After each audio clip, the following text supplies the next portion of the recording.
Jail నుండి తప్పించుకోవడానికి ఒక వ్యక్తి అదృశ్యమయ్యే కళలో ప్రావీణ్యం సంపాదించడానికి శిక్షణ పొందాడు. 4 విఫల ప్రయత్నాల తరువాత చివరకు అతను ఆ రహస్యాన్ని కనుగొన్నాడు. కార్ల్ పద్ధతి చాలా సులభం. తన కదలికల వల్ల శబ్దం రాకుండా ఉండటానికి మొదట అతను తన బూట్లను విప్పేశాడు. గార్డుల కంటికి చిక్కకుండా ఉండే బ్లైండ్ స్పాట్స్, కనిపించని ప్రాంతాలు కోసం తన సెల్ పరిసరాలను నిశితంగా పరిశీలించాడు. ఒకరోజు ఒక గార్డు తనిఖీకి వచ్చినప్పుడు సెల్ ఖాళీగా ఉండటం చూశాడు. లోపలికి వెళ్లి అంతటా వెతికినా కార్ల్ కనిపించలేదు. కాని కార్ల్ ఒక చీకటి మూలలో నిశ్శబ్దంగా దాక్కున్నాడు. తనతో ఆటలాడవద్దని గార్డు హెచ్చరించినప్పటికీ కార్ల్ పట్టించుకోలేదు. దానికి బదులుగా అతను తన దృష్టిని గోడపై సారించాడు. చెక్క పలకల మధ్య ఉన్న సందులో నిలబడి తన వటి చేతులతో పైకి పాకడం మొదలుపెట్టాడు. ఆపై సీలింగ్ కడ్డీలను గట్టిగా పట్టుకున్నాడు. గార్డు మళ్లీ తనిఖీకి వచ్చినప్పుడు కార్ల్ మళ్లీ మాయమయ్యాడు. కార్ల్ అదే చోట ఉంటాడని భావించిన గార్డు కోపంతో లోపలికి దూసుకెళ్లాడు.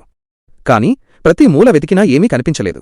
చివరకు అతను పైకి చూసినప్పుడు కార్ల్ తలుపు పైభాగంలో వేలాడుతూ కనిపించాడు. గార్డు విపరీతమైన కోపంతో కార్ల్ పైకి తన లాఠీని విసిరాడు.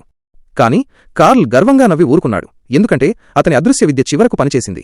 దీనిని మరింత పరిపూర్ణం చేయడానికి కార్ల్ తన చేతులను చాపి తన చేతులు దృష్టి నుండి మాయమయ్యే వరకు నిరంతరం తన భంగిమను సర్దుబాటు చేసుకున్నాడు. మానవ కళ్లకు కేవలం 180 డిగ్రీల దృష్టిక్షేత్రం, ఫీల్డ్ ఆఫ్ విజన్ మాత్రమే ఉంటుందనే విషయాన్ని అతను ఆసరాగా చేసుకున్నాడు. ఆ దృష్టి పరిధిలో ఉండే ఒక బ్లైండ్ స్పాట్ను అతను కనుగొన్నాడు. ఆ రహస్యం ఏమిటంటే నిశ్శబ్దంగా గార్డు వెనుక నిలబడటం. ఎటువంటి శబ్దం చేయనంతకాలం ఒక రకంగా అతను అదృశ్యమైనట్టే. కాలక్రమేణా కార్ల్ ఇందులో మాస్టర్ అయ్యాడు. ఇక అసలైన పరీక్షకు సమయం వచ్చింది. గార్డు మళ్లీ తనిఖీకి వచ్చినప్పుడు నేలపై కేవలం బట్టల కుప్ప మాత్రమే కనిపించింది. అతను చుట్టూ వెతికాడు. కార్ల్ కింద లేడని అర్థమైంది. కాని ఎక్కడా అతను కనిపించలేదు. నిజానికి కార్ల్ నిశ్శబ్దంగా గార్డు వెనుక నిలబడి గార్డు కదలికలకు అనుగుణంగా తానూ కదులుతున్నాడు. గార్డుకు ఏదో తేడాగా ఉందని అనిపించింది. కార్ల్ దగ్గరలోనే ఉన్నాడని అతను గ్రహించాడు. కాని ఎంత వెతికినా ఏమీ కనిపించలేదు. అప్పుడే నేలపై ఒక మసక నీడను అతను గమనించాడు. అతను పిచ్చిగా తన లాఠీని గాల్లో ఊపాడు. కాని కార్ల్ నవ్వాడు.